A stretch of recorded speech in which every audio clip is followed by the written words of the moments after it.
বিতর্ক যেন পিছু ছাড়ছেই না নারী উদ্যোক্তা রুবায়েত ফাতিমা তনির। ব্যবসায়িক সাফল্যের পাশাপাশি সর্বশেষ আলোচনায় এসেছে তার ব্যক্তিজীবনের এক স্পর্শকাতর অধ্যায় সাবেক স্বামী সদরুল ইসলাম শোয়েবের গুরুতর অভিযোগ। তাদের একমাত্র সন্তান মান্তাহা ইসলাম সানভীকে নাকি জোরপূর্বক আটকে রেখে বিদেশে পাঠানোর চেষ্টা করা হচ্ছে এবং ইচ্ছাকৃতভাবে বাবার সঙ্গে দেখা করতে দেয়া হচ্ছে না। এমন দাবি ঘিরে উত্তপ্ত হয়ে উঠেছে সামাজিক যোগাযোগ মাধ্যম এবং স্থানীয় মহল। অভিযোগ পাল্টা অভিযোগে এখন সরব দুই পক্ষই। কিশোরগঞ্জে এক সংবাদ সম্মেলনে সদরুল ইসলাম শোয়েব অভিযোগ করেন, ২০১৮ সালের বিচ্ছেদের পর আদালতের শর্ত অনুযায়ী সানভীর লালন পালন মায়ের কাছে থাকলেও বাবার সঙ্গে নিয়মিত দেখা সাক্ষাৎ এবং সময় কাটানোর অধিকার ছিল শিশুটির। কিন্তু তনি নাকি সেই সুযোগ দিচ্ছে না। তার দাবি, দীর্ঘদিন ধরে নানা অজুহাতে সানভীকে তার থেকে দূরে রাখা হচ্ছে এবং ঢাকায় অন্যায়ভাবে আটকে রেখে বিদেশে পাঠানোর পরিকল্পনা করা হচ্ছে।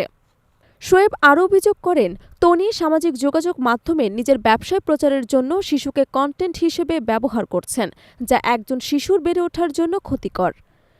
এ বিষয়ে তিনি আদালতে একটি এজাহার দাখিল করেছেন বলে জানিয়েছেন। তার ভাষ্যমতে, আমি শুধু বাবার অধিকারটাই চাইছি, আমার সন্তান যেন আমার সঙ্গে স্বাভাবিকভাবে দেখা করতে পারে, এটাই আমার মূলত দাবি।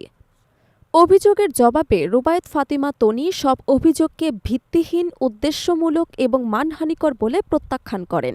তিনি দাবি করেন, সানভী বরাবরই তার কাছেই থাকে। এটি ছিল দুই পক্ষের পারস্পরিক সমঝোতা, সে কারণে আটকে রাখার অভিযোগের কোনো বাস্তব ভিত্তি নেই।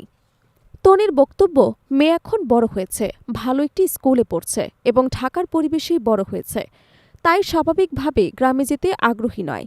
আমি কখনোই তাকে বাবার কাছে যেতে নিষেধ করিনি, সে চাইলে যে কোনো সময় বাবার সঙ্গে দেখা করতে পারে, এমনটাই জানান তিনি। ব্যবসায়িক উদ্দেশ্যে সন্তানকে ব্যবহার করার অভিযোগ নিয়েও ক্ষোভ প্রকাশ করেন তনি। তিনি বলেন, আমি নিজেই প্রতিষ্ঠিত উদ্যোক্তা, আমার ব্যবসা, ব্র্যান্ড সবই আমার পরিশ্রমে দাঁড়িয়েছে।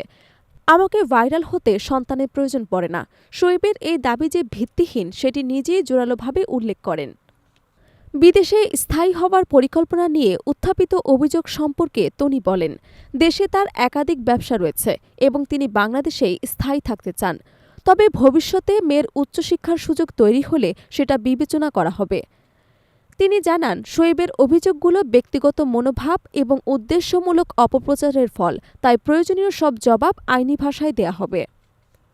তনির ঘনিষ্ঠ সূত্র জানিয়েছে, বিচ্ছেদের পর দীর্ঘদিন কোনো সমস্যা ছিল না, কিন্তু সম্প্রতি যোগাযোগ কমে যাওয়ায় ভুল বোঝাবুঝি তৈরি হয়েছে। অন্যদিকে শোয়েবের দাবি, যোগাযোগের সুযোগই দেয়া হচ্ছে না। এই দুই বিপরীত বক্তব্য পুরো ঘটনাটি আরও জটিল হয়ে উঠেছে। আইন বিশেষজ্ঞদের মতে, বিচ্ছেদের পর সন্তানের হেফাজত মায়ের কাছে থাকলেও শিশু যাতে উভয় অভিভাবকের সঙ্গে নিয়মিত যোগাযোগ করতে পারে, এই অধিকার আইনে নিশ্চিত করা আছে। এদিকে সামাজিক যোগাযোগ মাধ্যমে বিষয়টি নিয়ে মিশ্র প্রতিক্রিয়া দেখা যাচ্ছে। কেউ তনির পক্ষে, আবার কেউ বা শোয়েবের পক্ষে। তবে সাধারণ জনগণের বড় একটি অংশ মনে করেন, বাবা মায়ের দ্বন্দ্বের মাঝে ক্ষতিগ্রস্ত যেন কোনোভাবেই শিশু না হয়, সেটাই এখন সবচেয়ে জরুরি। ঘটনাটি কোন পথে দাঁড়ায়, আদালত কি সিদ্ধান্ত দেয় বা দুই পক্ষই সমঝোতায় যেতে পারেন কিনা, সবকিছুই এখন সময়ের অপেক্ষা।